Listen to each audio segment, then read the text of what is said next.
Hi everyone, Nigel Saunders here. It has been 21 days since I ordered those miniature Chinese houses from China, and today they came in. I've heard all kinds of horror stories about ordering stuff online. What you see in the picture sometimes isn't what you get. So I was keeping my fingers crossed, hoping these buildings look good. So let's have a look at them today. I'm not a fan of unboxing videos, so I already opened up all the boxes, but I haven't taken the plastic wrapping off the buildings yet. So I've kind of seen them, but not quite. So here they are. I'll take away the styrofoam here and here. And here's the buildings. So I'll turn them around. And I've never taken the plastic off yet, so let's do that. There's another little bag here that comes with some little ornamental dragons in it. And I think they go in like the courtyard or somewhere. Yeah, so we'll open this up.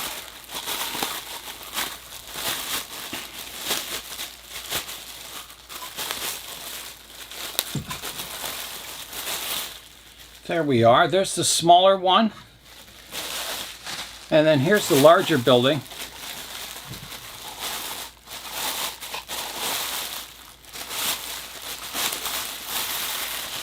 There it is. And there's my little bag of dragons, and there's some, I'm not sure if those are stickers in there. I'll have to open them up.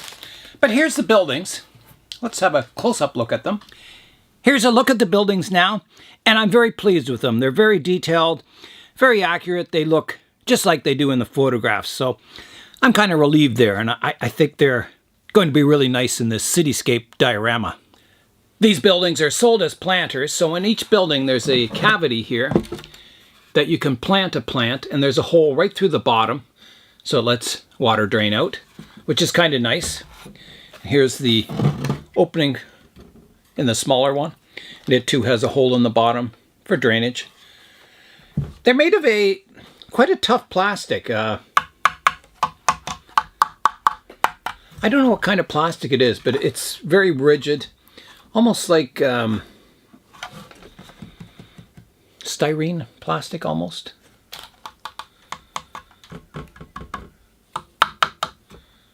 Yeah, and they should be able to stand up to, outside in the weather and everything. Now they are electronic. I'll show you that in the back.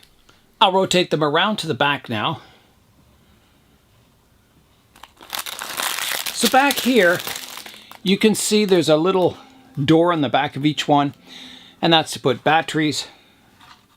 And there's a switch at the back too. So I'll open that up. So it looks like 2 AA batteries. So I'll see if I can find some. All right, I'm back with AAA batteries. I was wrong, they're not AA's. So here goes the first one in, like that. And number 2.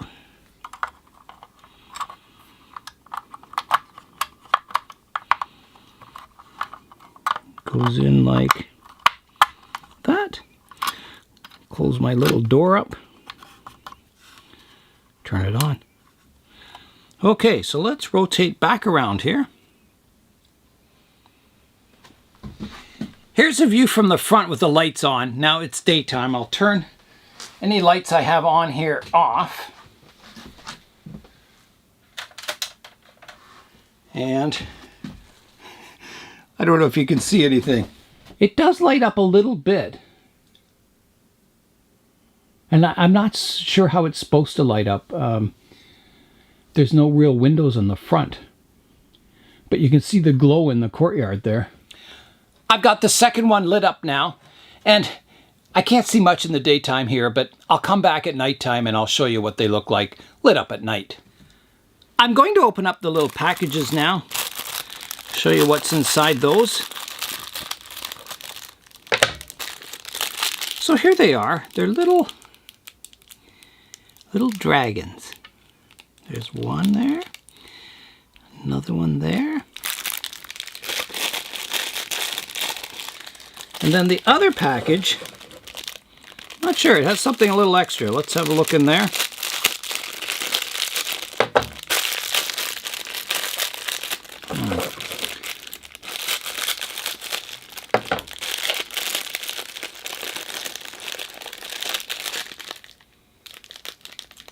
It's a sticker, and it has, I assume, Chinese writing on it.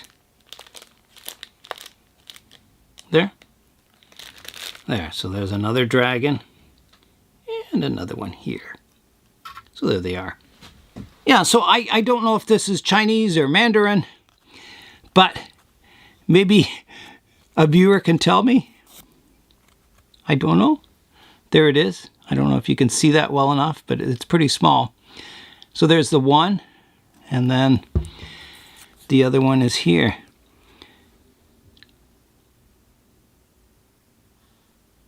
Yeah, so that's it. I must look like a giant looking at these buildings here. The next step, I think, is to try them out in the pot and, arrange them around a bit and see if we can come up with some kind of a composition. Here's a look at the trees now. They're all alive and doing well and healthy. There's a lot of new shoots growing in. I'll show you those.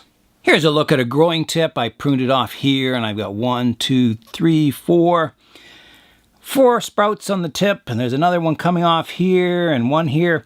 So it's starting to branch out all over. So yeah, they're doing really well. I'll remove all the trees from the pot, and then we can put the buildings in and see how they fit. The two buildings are a different scale. This one's a larger scale than this one. So this one will have to be in the background and this one in the foreground to give that sense of forced perspective. I've got some wooden blocks that I can place them on just to raise them up to kind of the surface level of the pot so they're not sunk in. That'll give us a good idea when I'm arranging them, what they'll look like. So I'll put the block under here. So yeah, now I've got to kind of arrange them, and I'll add some trees. Here's a possible arrangement.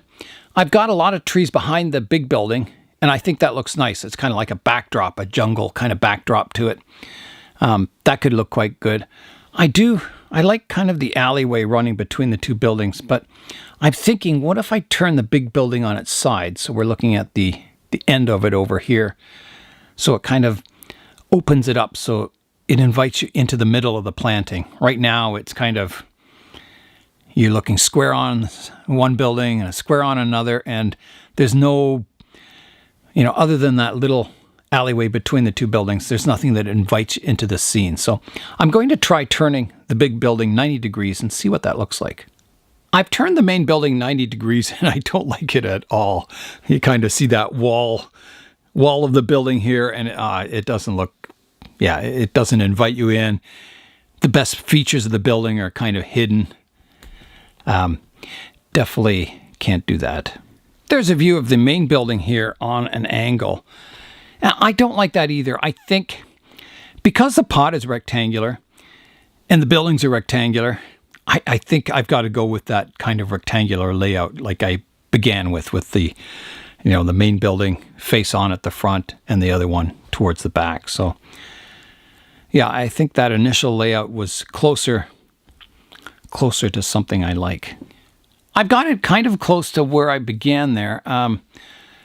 I've opened it up a bit so the houses are a little more separated and the main building is closer to the edge of the pot. And I don't really like that. I think it needs to be in from the edge of the pot and also not so far forward. I think it has to be, that larger house has to be on the middle ground in the middle of the pot, and then the smaller one towards the back.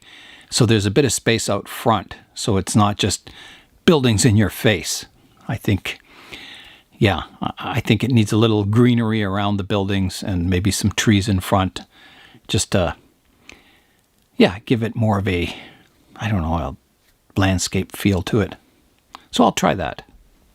I've rearranged it now, so I've got the larger buildings more towards the middle of the pot.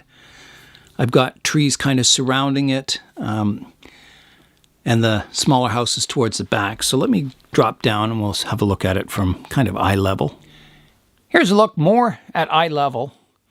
And yeah, I'm kind of liking this. I like the fact that the buildings are surrounded by trees. It gives it a real natural and peaceful setting. There's something about having trees and shade around your houses that just looks pleasing. And these trees will just keep getting better in the future as I work on them. So that's a distinct possibility, is something like this. Having this kind of an arrangement, I still have lots of room up front for using all my little cobbles and that I have from those kits.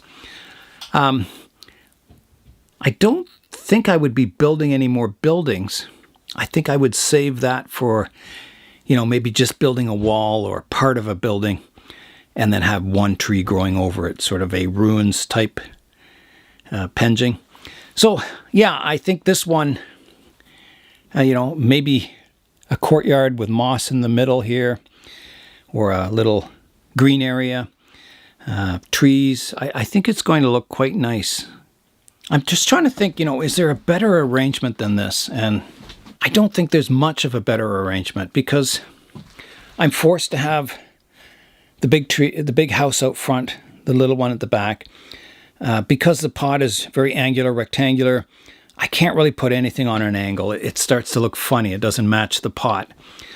I don't want the houses overlapping each other or anything. I don't want the houses too close to the edge of the pot, because you can remember that even though they're buildings, you still want that sort of asymmetry in the planting.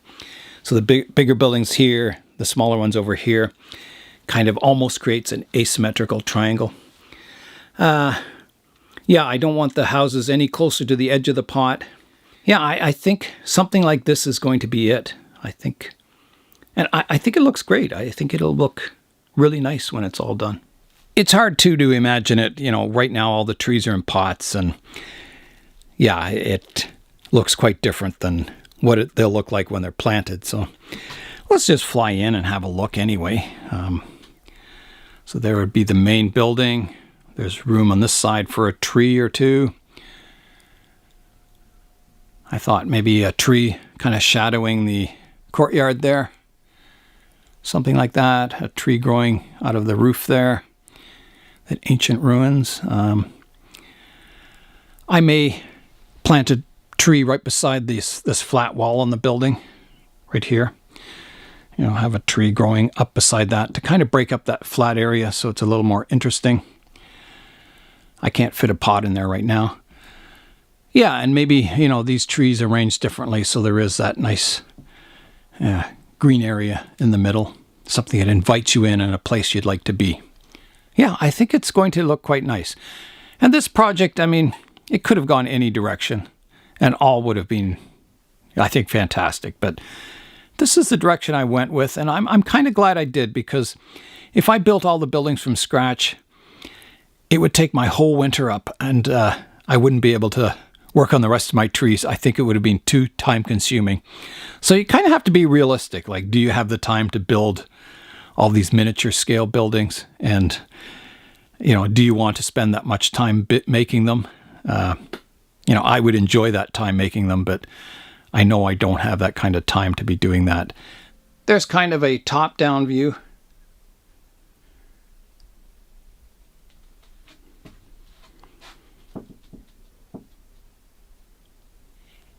Here's a shot of the building at night, so you can see it's just kind of a general glow.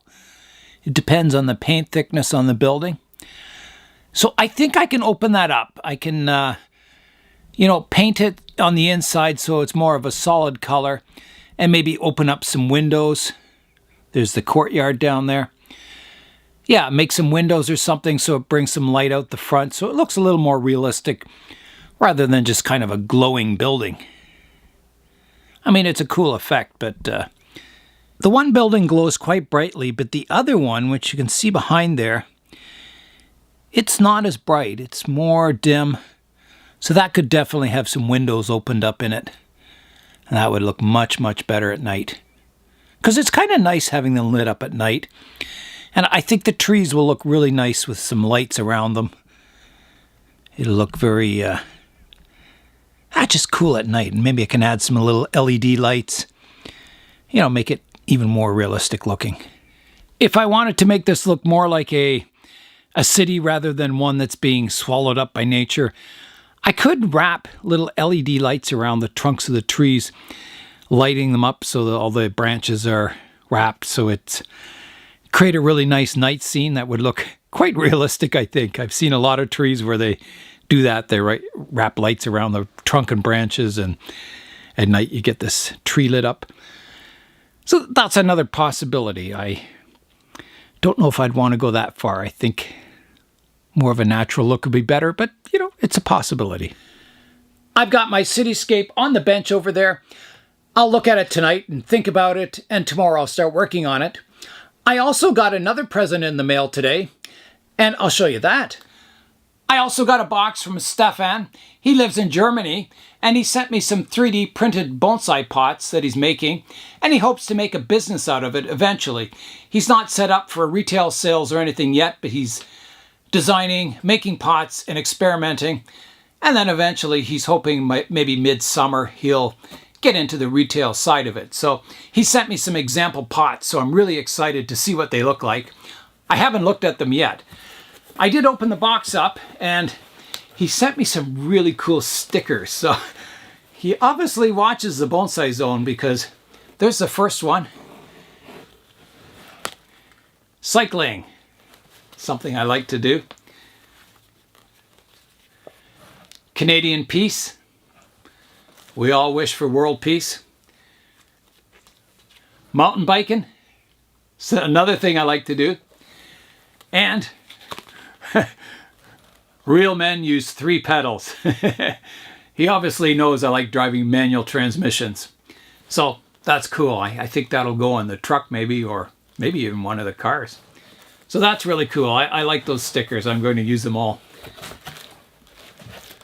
So he sent me a nice letter, and let's get out the pots. So I haven't opened them up yet. I took them out of the box just so I'm not digging through packing peanuts and things like that. So let's get them opened up. And they're nice and lightweight. So,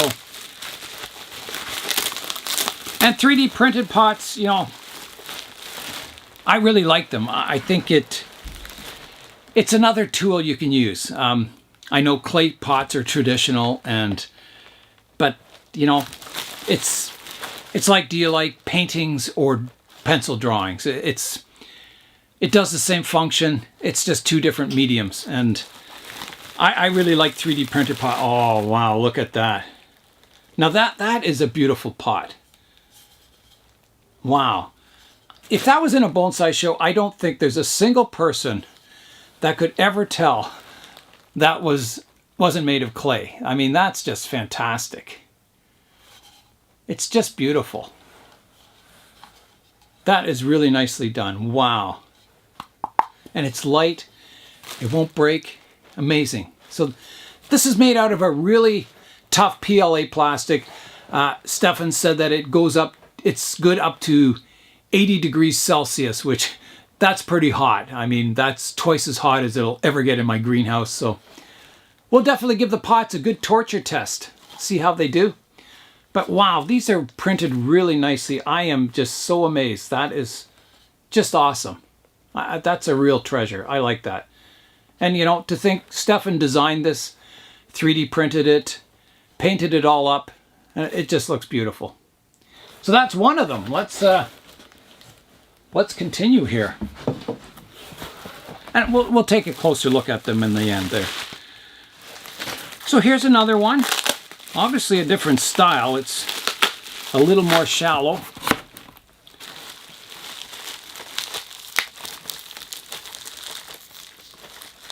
I better get my scissors. I've got my curved scissors. The ones that were pruning moss yesterday.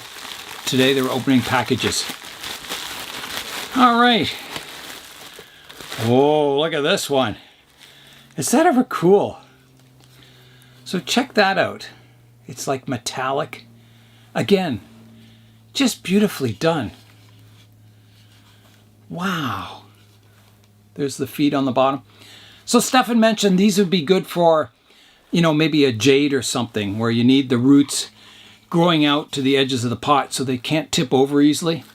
If you have a pot that has tapered sides, the tree could tip over in the pot a little more unless it's wired in place. But You know, you don't generally want to wire succulents in a pot. So that is really nice. I like that. Beautiful style. Amazing. Okay. Let's get out the next pot. So this is the third and last pot, but there is another little surprise in there. Let's have a look at this one. Whoa. Check that out. It's got metallic on it and beautiful weathered and, or, you know, a pattern on it. Kind of a goldish iridescent top on it. Beautifully molded feet on the bottom. That is just wonderful. Again, it's got a nice lip if you want to grow a succulent in here. Fantastic, just fantastic. And light, it's beautiful. Yeah, I really like those pots. They're fantastic. I'll show them all together in the end. So let's look at the last item he sent me. So this is a model of Buddha, and he created the 3D model from a larger one he had, and he took a series of photographs of the model, and then there's programs that take those photographs and they turn them into a 3D model, like a wireframe model, and then you can take that model and scale it up or down and print it. So that's how this was created. So let's have a look at it. Whoa. Is that ever cool? Have a look at that. I don't know if that's in focus, but we'll look at it later. That is really detailed and really nice. Wow. That would look great under my Ficus religiosa. Definitely, I think that's where it's going. The packaging in this box from Stephan uses these starch-based noodles. They're biodegradable, so that's fantastic. I'm glad to see that. That's great. Here's a look at the largest pot up close. It's really beautiful. It's hard to believe that's 3D printed. There's the bottom of the pot. Very precise feet, which I really like in a miniature pot. It's one thing where the small pots often fall short, is it's hard to make really precision miniature looking feet on the bottom of the pot. Usually they look kind of large and clumsy looking. And 3D printing allows you to get those precision feet, and I really like that in 3D printing. You can also 3D print in metal. There's clay impregnated plastics. There's wood impregnated plastics. So I think the technology for 3D printing will just continue to rise. Yeah, I think it's fantastic. I mean, this pot was designed by Stephan, and now here it is in reality. So that's cool. I think it's an art form that's going to emerge in the future. Here's a shot of one of the other pots, and this pot is really cool because it has like a coppery metallic finish and then the green on it. And yeah, it's just beautiful. Really nice. Again, very precision feet on the bottom of the pot. And also the lips. Everything's really precision, which I really like in these smaller pots. I've got the last pot sitting on a stand that Jonathan gave me. And so I think Stephan's pot, maybe this isn't the ideal stand for it, but again, this is a really nice pot. It's kind of a dark forest metallic green. And yeah, that's really cool. I think that's a beautiful looking pot. Just wonderful. Here's a look at the Buddha statue. And I think, scanning technology, creating 3D models from photographs and that is just going to become more mainstream in the future. Even our library has a 3D laser scanner, so I could scan this, reproduce it, make changes in the model, and then print it out again. So yeah, it's really cool. It's amazing the amount of detail you can get in some of these 3D models. There's a close-up of the Buddha statue now, so you can see all the detail up close. Looks really fantastic. Here's a 3D pot that I made last year. I designed the pot, printed it out, and I painted this sort of crackle glaze finish on it. I really had fun painting it up, and I think it looks really good. This is one of my favorite little pots. I'm going to put a rock planting in it someday when I find the right rock with maybe some sand around it. Just as a, there'll be no living tree in it, just maybe a bit of moss, the rock, and sand. Once you have the 3D model made, you can print it out any scale. So here's the same table, a smaller version, and a large one underneath. Thanks very much, Stephan, for these 3D printed pots and the Buddha and the stickers. It's a wonderful gift, and I think they're just works of art. I think they're fantastic. Later on, I'll be doing another episode where I'll be planting these pots, and I'll add the link to Stephan's website and show examples of some of the other pots he's designed and 3D printed. So look for that coming up in the future. I've got one more piece of mail that I got today. The mailbox was just stuffed full of stuff for me, so it was my lucky day today. So I'll show you that. In Stephan's letter, he said, "I hope you find the secret of the Buddha." And I thought, oh, he must mean like maybe I'll come across some revelation or something. And then I was picking the Buddha up and I noticed, I thought, wait a minute, there's the base of it here. It just kind of wiggled a bit or something. And I thought, oh, is that coming unglued? And then I kind of thought, oh, it's two pieces. So I opened it up. There it is. And inside is a little note. Here it is. There's 3 ball bearings in here. I think that's to weigh it down. And in the note it says,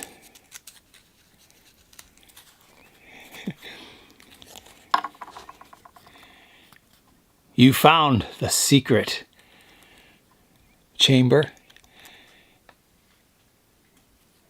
May the flow be with you." So I found the secret message inside the Buddha. Isn't that cool? I'm going to put it back in.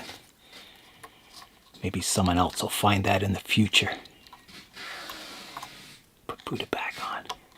Covering the secret back up. Thanks, Stephan. I did find the secret of the Buddha. The last gift is from Tom. He has a YouTube channel called Grow and Clip Bonsai for Seniors. It's a really good channel, and he's a really nice guy, so check it out. I'll put the link to his channel in the description below. Tom always sends me really cool things. He sent me those rabbits. He sent me these ducks and this pagoda. Today he sent me some foil blankets. When you're using a grow light like the one I have in the background there, the light that spills out and hits that back wall, it's absorbed by the wall because it's a dark black color. It's better to put something that reflects the light back to the plants and increases the amount of light that they eventually get. So Tom sent me some foil blankets, which are really highly reflective mylar. I'll show you those. So here they are. They're emergency blankets, and they're a really shiny foil. I'll open one up here.